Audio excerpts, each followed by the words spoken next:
आई गौरी सीतानाथ प्रेमानंदे अगवारे हरि हरि बोलो। निताई गौरी सीतानाथ प्रेमानंदे अगवारे हरि हरि बोलो। निताई गौरी सीतानाथ प्रेमानंदे अगवारे हरि हरि बोलो। भक्तबिंदेर चरणे आमार कोटि कोटि दंडवत प्रणिपात। যদু মহারাজকে দত্তাত্রেয় অবধূত নিজের 24 গুরুর কাছে উপদেশের কথা বর্ণনা করছে। কপট কপটিকে গুরু বলে বর্ণন করেছেন। কেন? তাদের কাছে কি শিক্ষা পেয়েছেন? তাদের কাছে শিক্ষা পেয়েছেন নাতি স্নেহ প্রসঙ্গ বা কর্তব্য। কার প্রতি অধিক ভালোবাসা বা কার প্রতি অধিক আসক্তি রেখো না। অধিক ভালোবাসা আর অধিক আসক্তি রাখলে কপট কপটির যেমন দুরবস্থা হয় তোমারও সেই রূপ হবে। নিজের সন্তানের প্রতি স্নেহে কপটি নিজের প্রাণ বিসর্জন দিল। কপট যখন এসে দেখল তার সন্তানও নাই এবং তার গৃহিণীও নাই, সুতরাং সংসারে থেকে আর লাভ কি? শাস্ত্রে বলেছে গৃহিণী গৃহম উচ্চতে। গৃহিণী মানে গৃহ। সেই যখন চলে গেল আর আমার থেকে লাভ কি? এই বলে সেই ব্যাধের ফাঁদে নিজের দেহটাকে পতিত করে দিল। কপট গেল, কপতি গেল, তার সন্তান সন্ততি সবাই বিনষ্ট হল। এটা অবধূত চেয়ে চেয়ে দেখলেন। একে ভাবলেন বাহ, একটা বড় শিক্ষা পেয়ে গেলাম। কপট কপতি আমাকে শিক্ষা দিয়ে গেল। কি শিক্ষা দেব? দেখো আমরা তো পাখি, কিন্তু তোমরা মানুষ দুর্লভ জন্ম পেয়েছ। ৮৩ লক্ষ জনি ভ্রমণ করে সুদুর্লভ মানব দেহ পেয়েছ। এই মানব দেহটা মুক্তির দ্বার। সুখদেব বলছে মহারাজ, जो प्राप्य मनुष्य लोक मनुष्य देह प्राप्ति मोक्षद्वार अपावृतम। मुक्तिर द्वार भगवान खुले दिलेन। যে তুমি ইচ্ছা করলে এই জন্মে মুক্ত বিহঙ্গের মতো আকাশে উঠতে পারো, আবার যদি কেউ সংসার খাঁচাতে থাকতে পারো। এমন সুন্দর একটা জন্ম ভগবান দিলেন। যো প্রাপ্য মানুষ লোক মোক্ষদ্বারম অপাবৃতম। এই মানব জন্ম পেয়ে হেঁটে আপনি গোলকে বৈকুণ্ঠে চলে যাবেন। আমরা দেখি প্রহ্লাদ, ধ্রুব, মহারাজ অম্বরীশ এই মানব দেহ লাভ করে কেমন ভাবে তাদেরকে সার্থক করে তুলেছিলেন। মানব দেহ প্রতিটি ইন্দ্রিয়কে কৃষ্ণ সেবায় নিযুক্ত করে মানব জীবনটাই কেমন সার্থক করে তুলেছিলেন। সংসার ত্যাগ করে বনে যাবার কোনো প্রয়োজন নাই। সংসারের মধ্যে থেকে কৃষ্ণ ভজন করা যায় এবং সর্বোৎকৃষ্ট ভজন হয় এই সংসার আশ্রমের থেকে। এটা গীতাও বলেছেন, ভাগবতও বলেছেন। সংসারে থাকো, ঠাকুর রামকৃষ্ণ বাণী বারবার শুনেছি, পাকাল মাছের মতো থাকো, পাঁকে থাকো, পাঁক যেন তোমার গায়ে না লাগে। নৌকা জলে থাকলে কোনো ক্ষতি নাই, নৌকার মধ্যে জল ঢুকলে বিপদ, নৌকো ডুবে যাবে। সংসারে থাকো, মরে গেলেও সংসার তোমার নয়। মায়ার বন্ধনে আবদ্ধ হয়ে কেউ তোমার স্বামী, কেউ তোমার স্ত্রী, কেউ তোমার পুত্র, কেউ তোমার কন্যা, কেউ তোমার পিতা, কেউ তোমার মাতা। এরা আগের জন্মে তোমার সঙ্গে কোনো সম্পর্কের বন্ধনে ছিল না। আগের জন্মে কত পিতা মাতা হয়েছে, কত স্ত্রী পুত্র হয়েছে, কত আত্মীয় স্বজন হয়েছে। আবার এই জন্মের পরও আবার কত পিতা মাতা হবে। যতবার জন্মেছি একটা পিতা মাতাকে অবলম্বন করে জন্মেছি। আমার সংসারও হয়েছে, স্ত্রী পুত্রাদি হয়েছে। তাহলে কোথায় গেল? তার জন্য কাঁদছি আমরা। মনে স্মরণ করতে পারছি কে ছিল আমার আগে, কে স্ত্রী ছিল, কে পুত্র ছিল, কে পিতা ছিল, মাতা ছিল। আচ্ছা, শঙ্কর বলেন কা তব কান্তা কস্তি পুত্র সংসার অয়ম অতীব বিচিত্র। কে তোমার পত্নী, কে তোমার পুত্র? বললেন দেখো, এই সংসারকে আমার আমার বলে ভেবো না, এটা তোমার নয়, ভেবো না। শুধু মাইক কর্মফল ভোগ করবো। যে আমার স্ত্রীও কর্মফল ভোগ করছে, আমার বাবাও কর্মফল ভোগ করছে, আমার মাও কর্মফল, আমিও কর্মফল ভোগ করছি। আমার ছেলেরাও মেয়েরাও কর্মফল ভোগের জন্য আমাকে অবলম্বন করে এসেছে। সুতরাং আমি যখন মানব দেহ পেয়েছি, একবার ভগবান সুযোগ দিয়েছেন, এই সুযোগটা কখনই আর হেরায় হারাবো না। সংসার করব, যার প্রতি যা কর্তব্য কর্ম গীতা বলেছেন, যা কর্তব্য কর্ম প্রত্যেকেই করবে, শাস্ত্র নির্দিষ্ট। সংসারী মানুষ সংসারের ধর্ম পালন করবে। সংসার রয়েছে, সেখানে স্বামী রয়েছেন, স্ত্রী রয়েছেন, পুত্র রয়েছেন, তাদের প্রতি যথাযথ কর্তব্য, আত্মীয় স্বজন, প্রতিবেশী, অতিথি, সমাজ, রাষ্ট্র, সবার প্রতি কর্তব্য পালন করবেন। কিন্তু মনটি থাকবে গোবিন্দ চরণ আর অরবিন্দে। তস্মাৎ সর্বেষু কালেষু মা মনুষ্যর যুদ্ধ। কত বড় সুন্দর কথা। যুক্ত আসিত মৎপর, আমাদের মনটা যুক্ত রাখবে, আমার পরায়ণ হবে। সমস্ত কালে শয়নে স্বপনে নিদ্রায় জাগরণে আমাকে স্মৃতিপটে রাখবে। আর যুদ্ধ করার সংসার নেমেছি, সংসার সমরাঙ্গনে যুদ্ধ করো দৃঢ় মনে। সংসার নেমেছে কোন? সংসার মানে তো কুরুক্ষেত্র, এখানে যুদ্ধের ক্ষেত্র। সবাই গুরু গুরু বলে, সবাই কর্ম করে, সবাই কর্তব্য কর্ম করে। যার প্রতি কর্তব্য করবেন না, তিনি রুষ্ট হয়ে যাবেন সঙ্গে সঙ্গে। স্বামী আছে, শ্বশুর আছে, ছেলে আছে, প্রত্যেকের প্রতি কর্তব্য কর্ম করতে হবে। সংসারে থেকে শাস্ত্র নির্দিষ্ট কর্ম, নিয়ত কর্ম, এই কর্তব্য কর্মগুলি করতেই হবে। এই কর্ম কখনো ত্যাগ করা যায় না। কর্মত্যাগ বলেছেন, দেখো কর্মত্যাগ বন্ধন আনে বলি কর্মত্যাগ করবো নাকি? বন্ধন আনে বলি কি কর্মত্যাগ করা যায়? ত্যাগ করা যায় না, কারণ কর্ম ছাড়া সৃষ্টি অচল হয়ে যায়। যারা জ্ঞানী তারাও কর্ম করেন লোক সংগ্রহার্থী। জ্ঞানীর কর্ম লোক সংগ্রহার্থী, লোক শিক্ষার্থী। দেখো আমার কোনো কর্ম নাই, তবু আমি কর্ম করি। ভগবান গীতায় বলেছেন নবাং কর্মাণি লিম্পন্তি নমে কর্মফলে স্পৃহা। বলতে মনুষ্য জন্ম ভগবানের কৃপার দান, মুক্তির দ্বার ভগবান খুলে দিলেন। এইবার তুমি এই মানব জন্ম পেয়েও যদি আমরা পশুর মতন জীবন ধারণ করি, তাহলে তম আরুরচ্যুতঙ্গে বিরু। সুখদেবজি মহারাজ, তাকে বলা হবে আরুরচ্যুত। আরুর মানে আরোহণ করে অনেক উঁচুতে উঠেছে, গাছের ডগায় উঠেছেন, আরুর হয়েছে, চ্যুত আবার সেখান থেকে নিচে পড়ে গেলেন।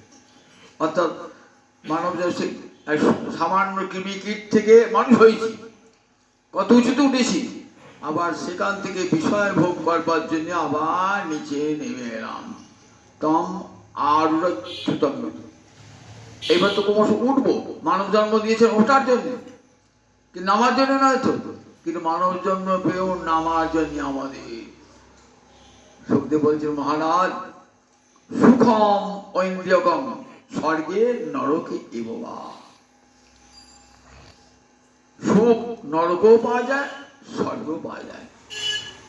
স্বর্গে অপ্সরগণের সঙ্গে নৃত্য করে দেবতারা যেমন আনন্দ পাচ্ছেন, একটা নর্দমার কীট দেখবেন, নর্দমার কীটও তার পত্নীগণের সঙ্গে একই আনন্দ অনুভব করছে। বনের একটা পাখিও একই আনন্দ অনুভব করছে, মশা মাছিও সেই একই আনন্দ অনুভব করছে। সুতরাং সুখম ঐন্দ্রিয়কম, ইন্দ্রিয়ের দ্বারা যে পাওয়া সুখ, সেটা স্বর্গেও আছে, নরকেও আছে। স্বর্গেও আছে, নরক আছে। সুতরাং সেই সুখের জন্য কখনো লালায়িত হবেন না। মায়ার বা সুখী বাকি, আবার দুঃখী বাকি, কোনটাই থাকে না। সুখটাও যেমন থাকে না, দুঃখটাও তার থাকে না। মেঘ দেখে তুই করিস না রে ভয়, আড়ালে তার সূর্য হাসে। কই কথা না, আমরা মেঘ দিকে ভয় খাই, বাবা এখন ভাসিয়ে দেবো বোধ হয় বলে ভ্রমণ ভাসলো, একটু পরে আবার দেখবে সূর্য উঠবে। তাই দুঃখে দেখে দুঃখে চিত্ত ব্যথিত দেব না। আবার দেখবে দুঃখটা চিরস্থায়ী নয়, দুঃখ চলে যাবে, আবার সুখ আসবে। চক্রবাত পরিবর্তনতে দুঃখানি চ সুখানি চ। ঠিক চক্রের মতন চাকা যেমন একবার উপর থেকে নিচে, নিচে থেকে উপর আসছে, ঠিক তেমনি করে আমাদের সুখ আসে, দুঃখ আসে। তাই সুখম আপতিতং সেব্যং, দুঃখম আপতিতং সেব্যং। শাস্ত্রীয় উপদেশ, সুখ এলে তাকেও সেবা করো, আবার দুঃখ এলে তাকেও সেবা করো। কারণ এই এই মায়ার জগতের সুখ দুঃখ সকলেই পায়, সে নরকেই থাকুক আর স্বর্গেই থাকুক। এরপরে গুরু হয়েছেন অজগর। অজগর সাপ আমার গুরু। কপত কপতি পরে বলছেন অজগর সাপ আমার গুরু। অজগর ওই অজগর সাপ। অবধূত ঘুরতে ঘুরতে ঘুরতে ঘুরতে একটা জঙ্গলে এসে উপস্থিত। জঙ্গলে এসে উপস্থিত, তা যদি কেউ দুটি দেয় খায়, নাহলে খায় না। অজাসক্ত, কাউকে চাইবে না তো। মাধবেন্দ্র পুরীর মতো, মাধবেন্দ্র পুরী ঘুরে বেড়াচ্ছিলেন বৃন্দাবনে। বৃন্দাবনে কিন্তু হাত পারলি কিছু পাওয়া যাবে। আপনি যে কোনো গৃহে গিয়ে যান, একখানা দোকানের রুটি আপনাকে সবসময় দেওয়ার জন্য প্রস্তুত। কিন্তু মাধবেন্দ্র পুরী অযাচক, যাচবেন না। অযাচক উত্তমন করেছে, অবতুল অযাচক, কাউকে চাইবেন, কেউ যদি দেয় তাই খাবেন, না খাবেন না। অযাচক হয়ে আছে, বনের মধ্যে পড়ে আছে, 2-3 দিন কেটে গেছে, কিন্তু ভজন মাধুর্য মগ্ন। তিনি ভজনটাকে ছেড়ে দিয়ে ওই দুটি অন্নের জন্যে, একটা রুটির জন্যে কোথাও ঘুরে বেড়াবেন না, সময় নষ্ট করবে না, তাহলে ভজন হবে না। এই শিক্ষাটা কোথায় পেলেন? বলছেন একটি বনে আছি, বনে এসে আমার পাশে একটা বিশাল অজগর সাপ আমার পাশে।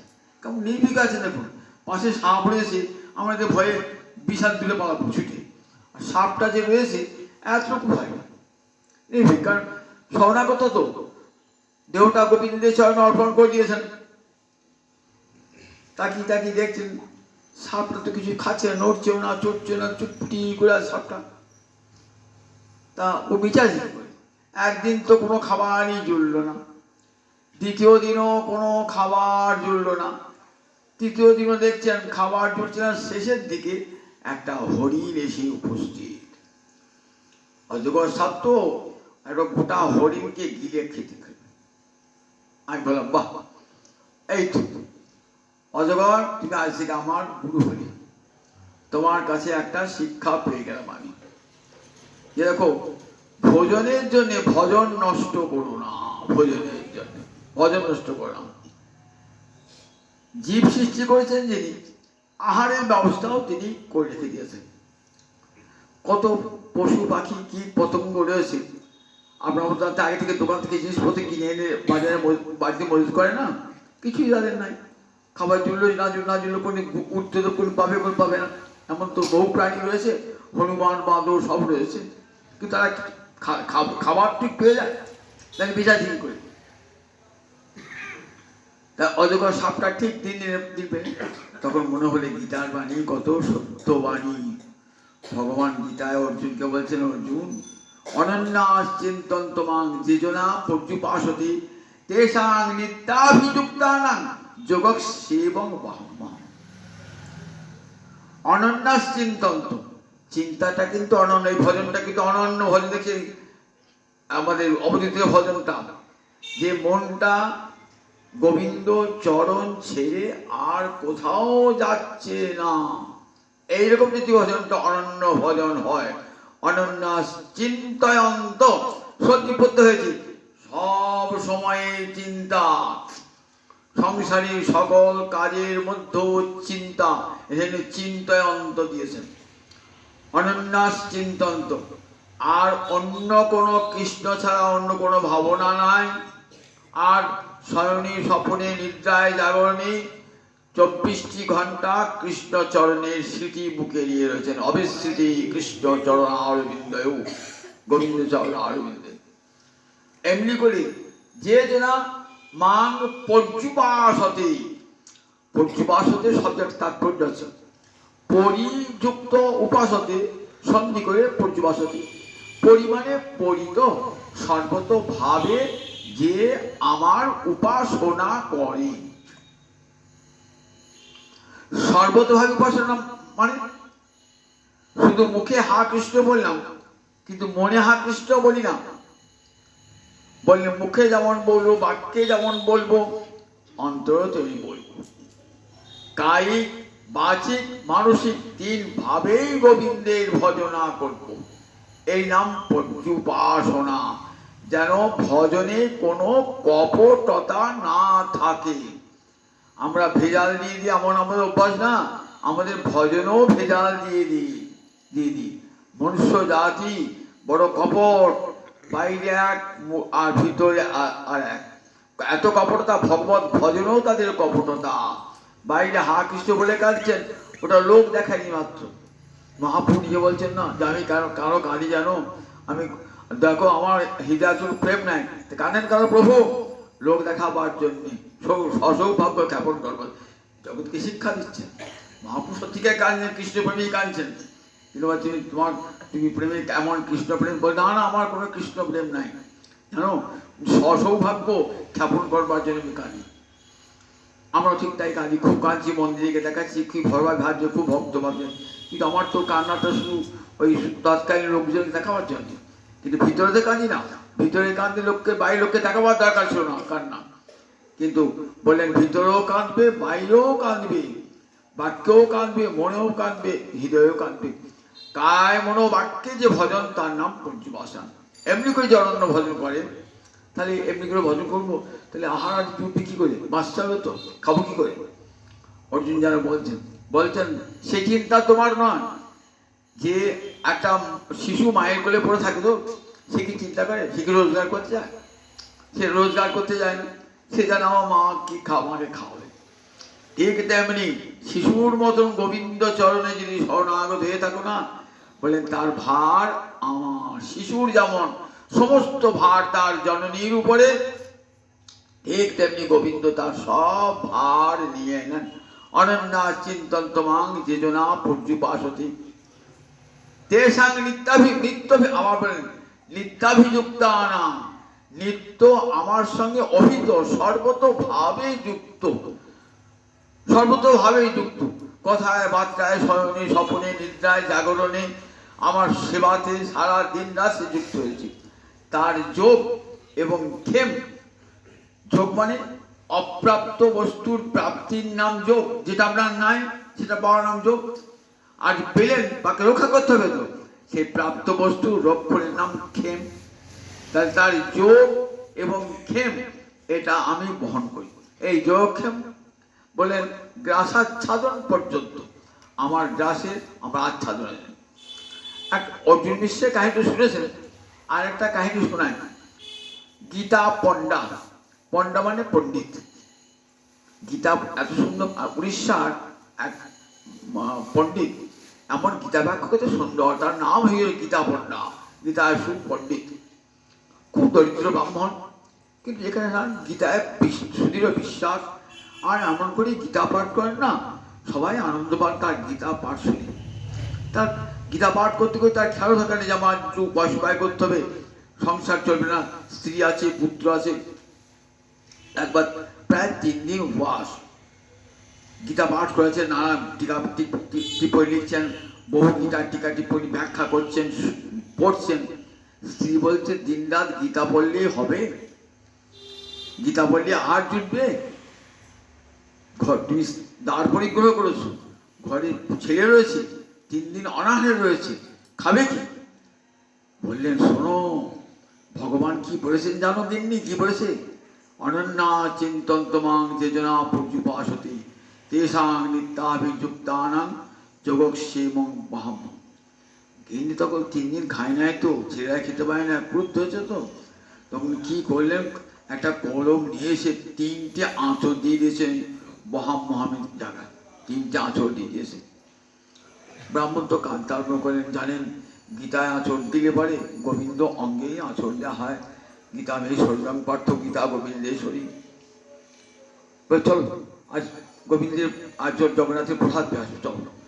এর মনে কোনো ক্ষোভ নেয়, কিন্তু আমার ব্রাহ্মণের স্ত্রীকে পুত্রকে নিয়ে চলে চলো, আমরা এখানে জগন্নাথের প্রসাদ তো গেলেই পাওয়া যাবে, চলে যায়।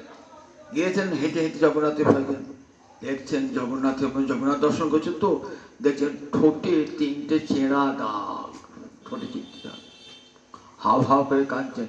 স্ত্রীকে বলছেন, দেখো তুমি তো গীতায় আঁচড় দিয়েছো, 3টে আঁচড় দিয়েছো, দেখো জগন্নাথ খেতে পাচ্ছেন না, ঠোঁটে 3টে আঁচড় রয়েছে। ব্রাহ্মণ হাও হাও করে কাঁদছেন। দেখুন ভগবানে গীতার আঁচড় দিয়েছেন স্ত্রী, আর সেই আঁচড়টা আমার জগন্নাথের মুখে লেগেছে, তাই ভগবত বাক্য তো সত্য। গীতা পণ্ডাকে আর ওই জগন্নাথ ছেড়ে আসছো না, ওইখানে রাজা স্থায়ী বসবাসে ব্যবস্থা করেন, সমস্ত অন্য বলে তুমি এইখানে বসে গীতা পাঠ করবে, এইখানে সমস্ত মন্দিরে ভক্তগণকে গীতা শোনাবে, আর তোমার আহারের তোমার যা স্বাচ্ছন্দ্যের ব্যবস্থা, থাকার খাওয়া ব্যবস্থা সব আমি করবো। তাই যোগক্ষেমং বহাম্য, আমি তার যোগ এবং ক্ষেম বহন করি। তারপর দেখো ওই 2টি অন্নের জন্য, 2টি ভোজনের জন্য ভজন ত্যাগ করো না, ওই অজগরটা আমাকে শিক্ষা দিয়ে গেল। ঠিক দেখবেন যদি গোবিন্দ ভজন করেন, আহার যেমন করে জুটবেই জুটবে, বলছে সে আহারটা বিচার করো না। গ্রাসং সুমিষ্টং বিরসং মহান্তং স্তোকম এই বাবা, আপনাকে খাবার এলো, সেটা সরস না বিরস না কম না বেশি, এটা বিচার করতে নাই। গোবিন্দের প্রসাদ তো যেমনই আসে, যদি কণিকাই হয় জানতে হবে এটা আমার গোবিন্দের করুণার দান। যদি যদি খেতে আশ্বাসযুক্ত না হয়, তাও জানবেন গোবিন্দের অধামৃত। ভাগবত বলছেন গোবিন্দের অধামৃত, সেটা কখনো বিচার করো না। তবে আহার এলেই খাও না, দেখতে হবে সেটা গোবিন্দের প্রসাদ হয়েছে কিনা। ভক্ত কখনো অপ্রসাদী বস্তু খান না, অপ্রসাদী বস্তু গ্রহণ করলে হরি ভক্তি নষ্ট হয়ে যায়, শাস্ত্রে বলেছেন। সেই জন্য সব প্রসাদ ভোজি যারা গোবিন্দ ভজন করেন, তারা কিন্তু সবাই প্রসাদ ভোজি, গোবিন্দকে নিবেদন করে। গীতাও বলে দেখবেন, যজ্ঞ শিষ্টাসীন যারা মুচ্চন্তে সর্বকিল বিষয়। যজ্ঞ শিষ্টাসীন মানে যজ্ঞ বই বিষ্ণু, আচার্য শঙ্কর বলেছেন যজ্ঞ মানে বিষ্ণু, অর্থাৎ গোবিন্দের প্রীতির জন্য যে গোবিন্দকে ভোগ লাগানো হলো, তার যে অবশেষ থাকলো যজ্ঞ শিষ্টা, অর্থাৎ ভোজন করা। অসীন মানে ভোজন করেছেন, যারা যজ্ঞের অবশেষ ভোজন করেন, মুচ্চন্তে সর্ব কিল বিষয়, তার কিল বিষয় মানে পাপ, সমস্ত পাপ থেকে তারা মুক্ত হয়ে যান। যারা যজ্ঞের অবশেষ ভোজন করেন, যজ্ঞের অবশেষ যেই হলো, তখন অতিথি যদি থাকেন সম্মুখে, অতিথিকে দান করুন। যদি কুকুর বিড়াল থাকে পক্ষী, তাদেরকে দান করুন। সব শেষে আপনি ভোজন করবেন। এই যারা যারা যজ্ঞ শিষ্টাসীন হয় না, তারা হয় অমৃত ভোজী, তাদের সুদীর্ঘ পরমায়ু হয়। এমন আহার্য বস্তু গোবিন্দে নিবেদন করবেন, কেমন রসালো স্নিগ্ধ মধু। দেখবেন গীতায় বলা আছে এই আহারটা সাত্বিক আহার। এতে কি হয়?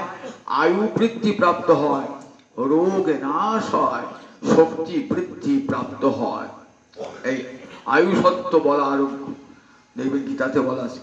এই সাত্বিক আহারের ফলে দেখবেন রোগ হবে না, খুব কম রোগ হবে। আর যদি হয় দেহমাত্রিক রোগ হবে, স্বল্প রোগ হবে, আর দীর্ঘ জীবন হবে, শক্তি বৃদ্ধিপ্রাপ্ত হবে, মেধা বৃদ্ধিপ্রাপ্ত হবে, ভজনে অনুরাগ বৃদ্ধিপ্রাপ্ত হবে। সেই জন্যই গীতা ভাগবত সবাই বলছেন যে দেখো গোবিন্দকে নিবেদন করে সাত্বিক আহার ভোজন করবে। তাতে কি হবে? পরমায় বৃদ্ধি পাবে, ভজন শক্তি বৃদ্ধি প্রাপ্ত হবে, ভজন শক্তি। তাই যজ্ঞশিষ্ট আশ্রম ভগবানকে নিবেদন না করে কোনো অনিবেদিত বস্তু গ্রহণ করতে নাই। যৎকর্ষি যদ অষ্টাশি, গীতায় কি বলেছেন? তুমি যা করবে, যত অষ্টাশি মানে কি? ষষ্ঠ ভোজন করা। তুমি যা ভোজন করবে তৎকৃষ্য মদর্পণ, আগে আমাকে অর্পণ করবে। গীতার শ্লোকটি বলে মানে কেউ বুঝবেন। যৎকর্ষি যদ অষ্টাশি যজ্জোহসি দদাসি যদ তৎকৃষ্য মদর্পণ, যা করবে, যা খাবে, আগে আমাকে নিবেদন করে তবে খাবে।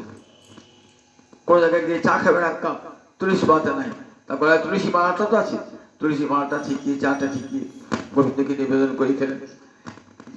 যে কোনো বস্তু খেলে আগে গোবিন্দকে, আমার আরাধ্য দেবতাকে, ভগবানকে নিবেদন করে খেলাম, এটাই নিয়ম। কৃষ্ণের অধামৃত, কৃষ্ণের অধরামৃত, কৃষ্ণ গুণ সুচরিত, সুধা সাহারে সাধু বিনিন্দন, তার স্বাদ যে না জানে জন্মিয়া না ময়ূর কেন, সে রসনা ভেগ জিহ্বা চম। কৃষ্ণের অধামৃত আর কৃষ্ণ গুণ সুচরিত, এই দুটি সুধাসার। যে সুধাসার অমৃতের সার যা, তাকে নিন্দা করে, তার সারকেও নিন্দা করে। গোবিন্দের অধামৃত এমন এক বস্তু। কৃষ্ণের অধামৃতকে কি বলে? বলে কৃষ্ণের যে ভুক্ত শেষ তার ফেলা নাম, তার এক লভ পায় সেই ভাগ্যবান। কৃষ্ণের যে ভুক্ত শেষ তার নাম ফেলা, আর তার এক কণা তার নাম লভ। মহাপ্রভু কাঁদছেন, কাঁদতে কাঁদতে জগন্নাথ মন্দির ঢুকছেন, তো ঢুকে আর যেতে পারছেন না, তখন জগন্নাথের দাঁড়িয়ে যে আছে না, মহাপ্রভু ধরে নিয়ে গেলেন। দেখো আমার প্রাণনাথকে দেখাবে। মহাপ্রভু দেখছেন প্রাণনাথকে, দর্শন করছেন, দর্শন করলেন, দর্শন করার পর বাল্য ভোগ সেই প্রসাদ দিয়েছেন। মহাপ্রভু একখানা খেয়েছেন, খেয়ে বলছেন কৃষ্ণের যে ভুক্ত শেষ তার ফেলা নাম, তার এক লভ পায় সেই ভাগ্যবান। ফেলা লভ, ফেলা লভ, সুকৃতিলভ্য ফেলা লভ, সুকৃতিলভ্য ফেলা লভ বলতে দাঁড়িয়ে জিজ্ঞাসা করছে এর অর্থ কি? উড়িয়া তো জানে না, ফেলা অর্থ কি? তারপরে কৃষ্ণের যে ভুক্ত শেষ তার ফেলা নাম, তার এক লভ পায় সেই ভাগ্যবান। কৃষ্ণের খাওয়ার পর যে থাকে তার নাম ফেলা, আর তার এক কণা মানে লভ, সুকৃতি লভ্য। বলেন পরম সুকৃতি না থাকলে এই কৃষ্ণের ফেলা লভ পাওয়া যায় না, অর্থাৎ কৃষ্ণ অধরামৃত পাওয়া যায় না। এই অধরামৃত বহু ভাগ্যের ফলে, বহু সুকৃতির ফলে, ভক্তি সংস্কারের ফলে। সেই দেখেন না, প্রসাদ খেতে বসছেন তো সবাই কি বলে? সবাই বলে সাধু সাবধান, ফের করি অবধান, ফের করো অবধান। বললে অন্য ডাল ভাত খাওয়ার মতো মনে করো না, এটি চিন্ময় অন্ন, গোবিন্দের প্রসাদ, গোবিন্দের প্রসাদ। তার অধরামৃত এমনই যে সে অধরামৃত সমস্ত পাপ নাশ করে দেয়, অন্তরে কৃষ্ণ ভক্তির উদ্রেক করে। এই শিক্ষাটা অজগর আমাকে দিয়ে গেল, যে সেই গ্রাসটা সুমিষ্টি প্রসাদে বিচার করতেন, এটা মিষ্টি হয় না, এটা নুন হয়েছে বেশি, এসব বিচার করে না। কৃষ্ণের অধামৃত হয়ে গেছে, তখন সেটি কৃষ্ণের প্রসাদ, আর বিচারের যোগ্য নয়। কমই দিয়ে গেল, আমাকে আর প্রসাদ পেট ভরলো না, এ কথা কখনো বলতে নাই। মহান্তম স্তোকম এওয়া বললেন, প্রসেদ কেমন? অজগর অহিব, অজগর সাপ যেমন করে তা গ্রাস করছেন, তেমনি করে পরমানন্দে গ্রহণ করবেন। প্রাপ্তি মাত্রেন ভক্তব্য নাত্র কাল বিচারণা। চৈতন্য চৈতামৃত পড়ে দেখবেন যে পণ্ডিত সার্বভৌম তখন পণ্ডিত গোড়া পণ্ডিত স্নান আহ্নিক না করে তো কোনো প্রসাদ দিলে গ্রহণ করবেন না। তা মহাপ্রভু যখন তর্কে পরাজিত করলেন মহাপ্রভু, তখন তো পরম পুষ্ট হয়ে গেলেন, মহাপ্রভু কিরপে প্রাপ্ত হলেন। তখন একদিন জগন্নাথের প্রসাদ নিয়ে এসেছেন, তখন ভোরবেলা এসেছেন, প্রসাদ জগন্নাথ হরে কৃষ্ণ বলতেছে, যেই প্রসাদ দিলেন না, সঙ্গে সঙ্গে প্রসাদটা গ্রহণ করলেন। বললেন তুমি আজকে প্রসাদ গ্রহণ করলেন, তখন বলছেন বাসুদেব সার্বভৌম, শুষ্কং পর্যুষিতং বাপি নিতং বা দূরদেশতং প্রাপ্তি মাত্রের ভক্তব্যম নাত্র কাল বিচারণা।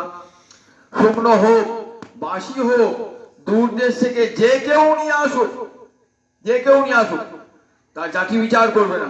প্রাপ্তি মাত্রের ভক্তব্য, পাওয়ার সঙ্গে সঙ্গে মহাপ্রসাদ মাথায় ঠেকিয়ে গ্রহণ করবে। নাত্র কাল বিচারণা, যাকে আমি স্নান করি নাই, আহ্নিক করি নাই, সুতরাং এখন নবনতা নয়। প্রাপ্তি মাত্রের ভক্তব্য নাত্র কাল বিচারণা। বলেন তাই গোবিন্দের প্রসাদ সে স্তোক হোক, সামান্য হোক, অল্প হোক, মনে যদিও তুমি যখন নিজেকে গোবিন্দ পদে নিক্ষেপ করেছো, আত্মনিক্ষেপ শরণাগত এক লক্ষণ তো, নিজেকে গোবিন্দ চরণে নিবেদন করেছো, তখন তোমার আহারের যোগান ভগবান দেবেন। তখন তোমার আহারের ব্যবস্থা, গ্রাসাচ্ছাদের ব্যবস্থা ভগবান নিজেই করবেন। তার জন্য তোমাকে চেষ্টা করতে হবে না, ভজন ত্যাগ করে। মাধবেন্দ্র পুরী অযাচক, তাকে আহার পান নেই, বৃন্দাবনে ঘুরেছেন। বৃন্দাবনে ঘুরতে ঘুরতে কোথায় এসেছেন? গোবিন্দ কুণ্ডে। বৃন্দাবনে কি অনেকেই গোবিন্দ কুণ্ডে দেখতে পান? গোবিন্দ কুণ্ড ওখানটায় আমাদের ইয়ে বৃন্দাবনে যে পাহাড়, গোবর্ধন, গোবর্ধনের মুখ গহ্বর, ওই গোবর্ধনের কাছে সেই গোবিন্দ কুণ্ডে এসেছেন। গোবিন্দ কুণ্ডে এসে ভজন করছেন, সারাদিন ঘুরেছেন, ক্লান্ত হয়েছেন, আহার জুটে নাই। তখন দেখছেন সন্ধ্যাকাল হয়েছে, একটা রাখাল বালক এক ঘটি দুধ দিয়েছে, দিয়ে বলছে, ও পুরীজি, তোমার ভোগ লাগে নাই? তুই কে গো? আমি এখানে তা বলি, একটা রাখাল, আমার ভোগ লেগে তুই বুঝলি কি করি? এই সে বোঝের মায়ের আছে না, ওরা বললে যা মাধবেন্দ্র পুরীর ভোগ লেগেছে, পুরীর ক্ষুধা পেয়েছে। টাকি টাকি দেখছি, সেটি কি দেখতে সুন্দর, রংটি কালো হলো, কি সুন্দর দেখতে। তাকিয়ে আছেন, তাকিয়ে আছেন, দুধটা দিকে না, খেয়ে না, আমার দাঁড়াবার সময় নেই, খেয়ে না, আমি ঘুরে আসছি। এক ঘটি দুধ দিয়ে চলে গেলেন, দুধটা খেয়েছেন। ছেলেটে আসো আর একবার দেখবো ছেলেটা, আর একবার দেখবো ছেলেটা। দুধ তো নয়, কৃষ্ণ দিয়ে গেলেন অমৃত, ভোজন করেছেন। কিছুক্ষণ পরে ঘুমিয়ে আস্তে আস্তে আস্তে তন্দ্রা ছন্ন অবস্থা হয়েছে, ভোর হয়ে গেছে প্রায়। দেখছেন কালো ছেলেটা এসেছে, হাত ধরে টানছে, ও মাধবেন্দ্র, আমি তোর জন্যই তো অপেক্ষা করে আছি, জানিস আমি কোথায় পড়ে আছি? আমি একটা জঙ্গলে মাটির নিচে পড়ে আছি, সেখান থেকে তুই আমাকে উদ্ধার কর। সেই জায়গাটার নাম গাঠুলি গ্রাম, বৃন্দাবনের প্রায় গাঠুলি গ্রাম। ভোগ হয়ে গেছে, ওই সেই কালো ছেলেটাই তো গেলেন, কিছু গেলেন গ্রামটাতে, বনে জঙ্গল আছে, কিন্তু সেখানে ঢুকবেন কি করে? এত গাছপালা হয়েছে, এত বন, ঢুকাই যাচ্ছে না সেখানে। গ্রামের লোককে বললেন যে এখানে গোপাল আছে, তোমরা উদ্ধার করো। আমি তো পারবো না, সন্ন্যাসী। সন্ন্যাস সাধুর কথা সবাই ছেড়েছে, গ্রামবাসী এসেছেন, কোদাল কুড়ুল নিয়ে এসেছেন, গাছ কাটতে আরম্ভ করেছে। কাটতে কাটতে কাটতে এক জায়গায় দেখলেন উঁচু হয়েছে জায়গাটা, মাটি খুঁড়তে বেরোল বিশাল গোপাল। কে গোবর্ধন? সেই গোবর্ধনধারী, গিরি গোবর্ধনধারী, গিরিধারী গোপাল। ম্লেচ্ছ ভয়ে সেবক ফেলে দিয়ে পালিয়েছিল, তারপর থেকে দীর্ঘদিন ওই মাটি চাওয়া পড়েছিল। আর মাধবেন্দ্র পুরীটাকে তুললেন, দিয়ে অন্নকূট উৎসবের প্রবর্তন, তখন থেকে অন্নকূট উৎসবের প্রবর্তন হলো। সেই গোবর্ধন যজ্ঞের পর এই দ্বিতীয়বার এই অন্নকূট উৎসব প্রবর্তন করেছিলেন মাধবেন্দ্র পুরী। মাধবেন্দ্র পুরীকে মহাপ্রভুর পরম গুরু, গুরুদেব ঈশ্বরপুরী, তার গুরুদেব মাধবেন্দ্র পুরী। তা দেখুন অযাচক তো, আবার যখন রেমুনা এলেন, তখন ইচ্ছা ক্ষীরচোরা গোপীনাথ দর্শন করলেন, তো 12টা মাটির পাত্রে ইয়ে দেখা হয়েছে, অমৃতকালী ভোগ লাগানো হয়েছে, এক প্রকার স্বরের মিষ্টান্ন। পুরীর ইচ্ছা হলো একটু নতুন প্রসাদ দেখছি, তা আমাকে যদি দিতে একটু খেয়ে দেখতাম, আমার গোপালকে লাগাতাম। ওইখানে গোপাল প্রতিষ্ঠা করেছেন, আমার গোপালকে লাগাতাম, মনে মনে ভেবেছেন, চাইবেন না কাউকে। তা পুরী গিয়ে কে ছেলে, পুরী দ্বারটা হয়ে গেল, মন্দিরের শরণার্থী হয়ে গেল, বললাম যাও, বেরিয়ে যাও, মন্দির দ্বার দিলেন। একবার গ্রামের মাঠে এসে বসে আছেন পুরীজি, কৃষ্ণ নাম করছেন। আর পান্নায় তার জন্য কোনো ক্ষোভ নাই। পুরীর যে মন্দির থেকে ইয়ে করেছিল তাই বিতাড়িত করে তার জন্য কোনো ক্ষোভ নাই অন্তরে। দেখলেন তো খিরচা গোপীনাথকে দর্শন করেছে খুব আনন্দে মাতোয়ারা। রাত্রিবেলাতে বলছেন গোপীনাথ পুরীতকে যে দেখ আমার ভক্ত হয়েছিল মাধবেন্দ্র পুরী, সে একটু অমৃতকারী প্রসাদ খেয়েছে, তাকে দিস নাই, তাই দিয়েছিস। আমি তার জন্য এক ভার আমার ধরার আঁচলে লুকিয়ে রেখেছি। পুরীর তবে যখন আমি ঠাকুরের ভোগ নিয়ে এলাম, গুনে গুনে 12টা নিয়ে এলাম, 12টার জায়গায় দিয়েছি, তাহলে একটা লুকিয়ে আনলো কি করে, 8টা লুকিয়ে রাখলো কি করে, দেখি সত্যি ওদিকে। তখন রাতটা প্রায় শেষ হয়েছে, দরজা খুললেন, মঙ্গলারতির সময় হয় না, দেখছেন ধরার আঁচলে আর ভার লুকানো।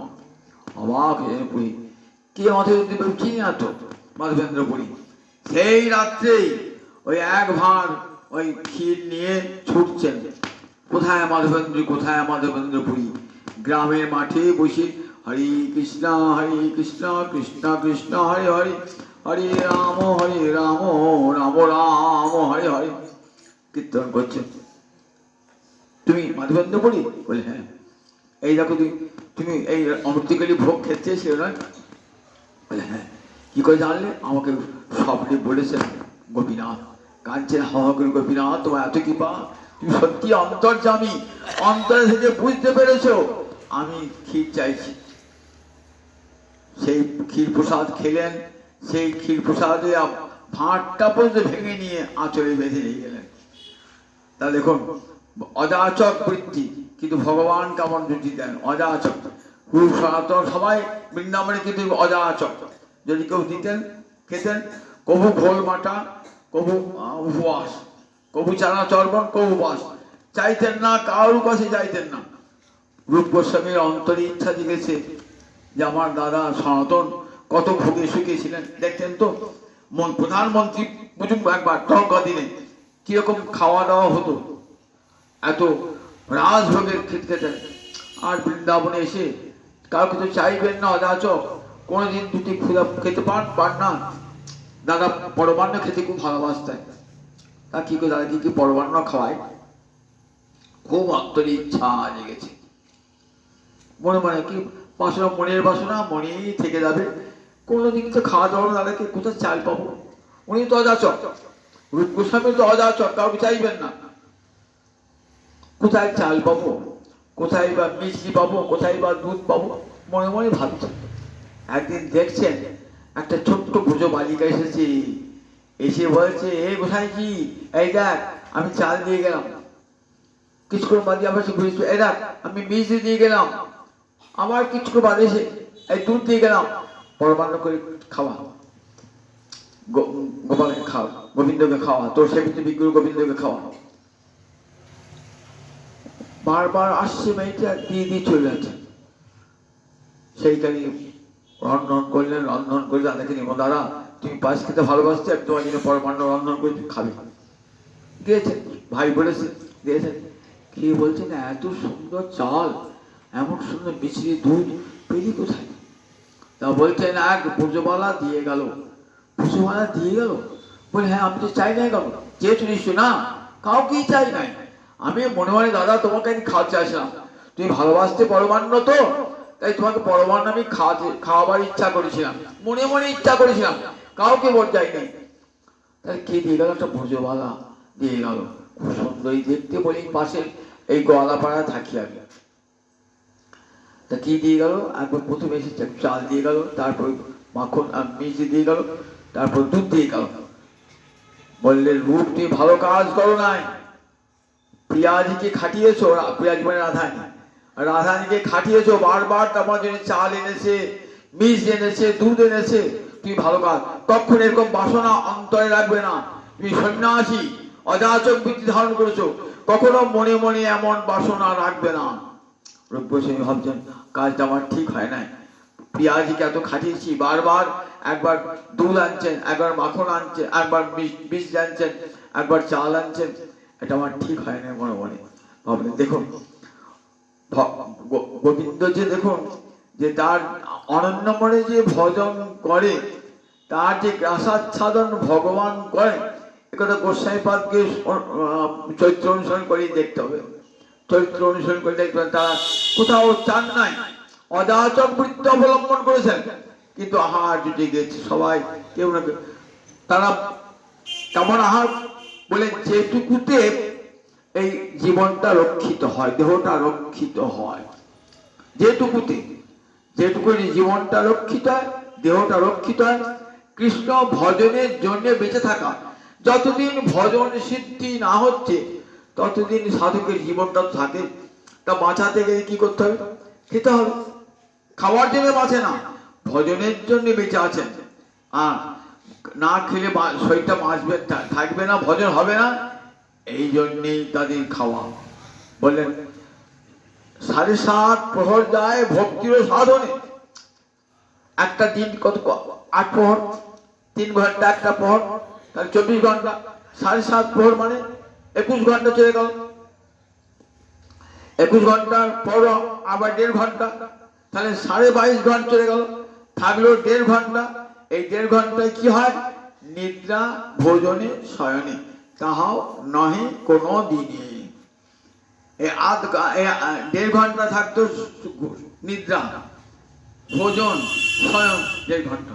তাহলে কেমন বৃন্দাবনে ভজনটা করেছে একবার দেখুন। একবার 7.5 প্রহর যায় ভক্তির সাধনে। ছেঁড়া কাঁথা নেড়া মাথা কাঁধে বহির্বাস, লোকে সুধাইলে বলে মুই চৈতন্যের দাস। দাস কভু চানা চর্মন, কভু উপবাস, কেউ দিলে খান, নইলে খান না। এমনি করে ভজন করেছেন বৃন্দাবনেতে, ভজন করেছেন। গোবিন্দ সাথে তাদেরকে কি বাহা করেছেন দেখুন। তারা মঞ্জরি দিয়ে আগে রাধাকে সেবা করেছেন, তারাই আবার গোস্বামী হয়ে এসেছেন, 6 গোস্বামী হয়েছেন বৃন্দাবনে, এবং লোককে ভজন শিক্ষা দিচ্ছেন। মহাপ্রভু চেয়েছিলেন আপনি আচরি ধর্ম জীবীরে শিখান। নিজে আচরণ না করলে কখনো অপরকে শিখানো যায় না। তাই তার সঙ্গে যারা পার্শ্বদ এসেছিলেন তারাও জগৎকে শিখেছেন ভজন বড় না ভোজন বড়। আমি আবার কোনায় খেতে গেলাম, কেউ তো ভোজন আমাকে দিলেন না, তার জন্য তার প্রতি এতটুকু কটুবাক্য বলবো না, এবং তার জন্য তাকে অভিশাপ দেবো না। তার জন্য মনে কোনো বিক্ষোভও থাকবে না, চিত্তে কোনো বিক্ষোভও থাকবে না। জানতে হবে গোবিন্দ আমাকে আজ আহার দিলেন না, আজ আমি উপাসী থাকবো, কিন্তু তাই বলে তার ভজনটা কখনো পরিত্যাগ করবো না। যদি কায় মনোবাক্যে ভজন হয় তাহলে দেহ রক্ষার জন্যে অন্ন জল আপনা আপনি সাহায্য হবে, আবার লজ্জা নিবারণের পোশাক এসে আপনা আপনি হাজির হবে। তার জন্য চেষ্টা করতে হয় না। এই শিক্ষাটা আমাকে অজগর সাপ দিয়ে গেল, তাই অজগরকে আমি গুরুপদেই বরণ করলাম। এমনি করে জগৎকে শিক্ষা দিচ্ছেন। দেখো জগতে সর্বত্রই গুরু আছে। কৃষ্ণ ভজন করতে গিয়ে দেখবে যার কাছে কিছু শিক্ষা পাচ্ছ তাকেই গুরুপদে বরণ করে নাও, পড়ুকা নাও, তবে তো ভজন শিক্ষায় ভজনে উন্নতি লাভ হবে। কৃষ্ণমন্ত্রে দীক্ষা গ্রহণ করলাম, কিন্তু ভজনও করি না, কিছুই করি না। একবার গুরুমন্ত্রটা সারা দিনে একবার ভজনও করি না। তিলক আছে, মালা আছে, সব আছে, আবার কত জায়গায় প্রসাদের বিচার করে বেড়াচ্ছি, বিচার করে বেড়াচ্ছি। কত বড় অপরাধ করছে একবার মনে দেখুন একবার। আবার যদি কেউ প্রসাদ না খেয়ে নিমন্ত্রণ না করলে তার প্রতি বিদ্বেষ অনুভব করছি। এইগুলি সব কত অপরাধ আমাদের দেখা দেয়। প্রসাদ নাই পাই, আর একটু কণিকা পেলেই তো হলো, একটু চরণামৃত পেলেই হলো, প্রসাদ পেলাম। তিনি দিতে পারে না, সামর্থ্য নাই বলে আমাকে নিমন্ত্রণ করে না, প্রসাদ পাই নাই। তার জন্য অন্তরে কোনো ক্ষোভ থাকবে না, যদি সত্যিকারে ভজনশীল আপনি হন। আর যে প্রসাদ পেয়েছেন সেটা মিষ্ট হোক, বিরস হোক, সরস হোক, সামান্য হোক, অল্প হোক, বলেন তার জন্য কোনো নিন্দা করবেন না, সমালোচনা করবেন না, তাহলে তার প্রসাদের মহিমা হয় না। মহাপ্রসাদের মহামহিমা, সে কথা আপনারা আগে শুনিয়েছি আগের দিন, যে আজ মহাপ্রসাদ মহামহিমা। জগন্নাথের প্রসাদ কি জন্য হয়েছিল? জগন্নাথের প্রসাদের মহামহিমা জানতে পারি কেমন করে? দেবী দুর্গা চেয়েছিলেন মহাপ্রসাদ খেতে। কিরকম সে কাহিনীটা শুনিয়ে দিই। নারদের বড় ইচ্ছা গোবিন্দের বৈকুণ্ঠে যান, কিন্তু প্রসাদটা পান না। তার কারণ নারদকে বলছেন যে প্রভু তোমার অধরা কিন্তু একদিনও পেলাম না। বলছে ওটা আমার অধীনে নয়, ওটা লক্ষ্মীর অধীনে। তুমি লক্ষ্মীকে সেবা করে তাকে তুষ্ট করো, যদি পাও আমার ভোক্তাবাসে লক্ষ্মী দিয়ে চলে যান। নারায়ণী দিনে চলে যান। তাহলে তাহলে কি করে লক্ষ্মী, কি করে সেবা করবো লক্ষ্মী? তবে আমি তো নারী, পুরুষ দিয়ে তো লক্ষ্মীর সেবা হবে না। আমি তোমাকে নারী দেহ দান করছি, নারী দেহে লক্ষ্মীর সেবা করো। নারী দেহে লক্ষ্মীর সেবা করছেন। লক্ষ্মী খুব প্রীত হয়েছে। কি বর চাস বল? বলে কোনো বর চাই না, ওই নারায়ণের ভক্তাবশেষ একটু দাও। নারায়ণের ভক্তাবশেষ পেয়ে নারদ আবার পুরুষ দিয়ে আসছেন। কোথায় এলেন? প্রথমে এসেছেন আস্তে আস্তে নৃত্য করতে করতে আসছেন। কোথায় এলেন? এলেন শিবের নিবাস কৈলাসে। খুব নৃত্য করছেন। মহাদেব বলছে এত নৃত্য কিসে, এত আনন্দ কিসে? আজ আমি দুর্লভ বস্তু পেয়েছি, মহাপ্রসাদ পেয়েছি, কৃষ্ণের প্রসাদ, আমাকে দিলে না বন্ধু? তখন বলছি বাবা প্রাপ্তি মাত্র ভক্তব্যম, পেয়ে তো খেয়ে নিয়েছি। বললেন একটু আমাদের রাখো না। বলে দেখো নখের কোণে লেগে আছে। মুখটা ঢুকিয়ে দিলেন, মুখে ঢুকিয়ে দিলেন আঙুলটা, সেখান থেকে নখের কোণ শিবাকে শিব নৃত্য করতে আরম্ভ করল। মহাদেবী দুর্গা এসেছেন। কিসের নৃত্য দুই বন্ধুতে? বলেন জানো আজকে কি পেয়েছে? নারদের কাছ থেকে মহাপ্রসাদ পেয়েছি। মহাপ্রসাদ পেয়েছে, আমাকে দিলে না? আমি তো অর্ধেক দিলে অর্ধেক ভাগি। তা বললেন প্রসাদ পেয়ে না সঙ্গে সঙ্গে ভোজন করে ফেলেছি। বললেন আমিও আজ থেকে প্রতিজ্ঞা করলাম যে প্রসাদ আমাকে দিলে না, সেই প্রসাদ জগতের প্রতিটি জীব পাবে আগামী কলিকালে। এমনকি পশু পক্ষী নর্দমার কীট পর্যন্ত এই প্রসাদ পাবে। আমি নিয়ে আসবো আমার ভগবানকে, আমার তো ভগবানকে নিয়ে আসবো, নিয়ে এসে জগতের সকলকে প্রসাদ দেবো। অভিমানিনী হয়ে রইলেন। জগন্নাথ এলেন কলিকালে, দারু ব্রহ্ম জগন্নাথ এলেন সমুদ্রের তীরে। সেই প্রসাদ যেমন যখন জগন্নাথের ভোগ হয় না, জগন্নাথের ভোগ হওয়ার পর তাকে দেওয়া হয়, বিমলা দেবীকে দেওয়া হয়, তবে নাম হয় মহাপ্রসাদ। সেই মহাপ্রসাদ ভুবনেশ্বরে চলে যায়। আর সেই মহাপ্রসাদ পুরীতে মানুষ তো খাই, কাতারে কাতারে মানুষ, কেউ ব্রাহ্মণ ক্ষত্রিয় বৈশ্য শূদ্র পাপী অনাচারী সবাই খাবে, পুণ্যবান সবাই খাবে। আবার যা থাকলো না সেই প্রধান নর্দমায় ফেলে দেয়, নর্দমার কিমিকি রাখায়, শিগাল কুকুরে পর্যন্ত খায়। যে মহাপ্রসাদ এমনই যে পুরীতে গেলে জগৎ প্রসাদের আর অভাব হবে না। দেখি জগতে সবাই যাতে গোবিন্দের প্রসাদ পায়। মা অভিমানিনী করে রইলেন। আজ দেখবেন পুরী গেলে অভিমানিনী হয়ে রয়েছেন বিমলা দেবী, বিপরীত দিকে মুখ করে বসে আছেন। নিয়ে আসেন, নিয়ে এসে জগন্নাথের ভোগ হলো, সেই ভোগ নিয়ে বিমলা দেবীকে দেওয়া হবে। তারপরে প্রসাদ বিতরণ হবে। মহাপ্রসাদ হয়ে গেল, প্রসাদ বিতরণ হবে। তাই মহাপ্রসাদের এমন মহামহিমা। সেই মহাপ্রসাদের মহিমা বর্ণনা করলেন। বললেন আমি অজগরের কাছ থেকে শিক্ষা পেলাম, সেই অজগরকে আমি গুরুপদে বরণ করলাম। জয় নিতাই, জয় নিতাই, জয় নিতাই।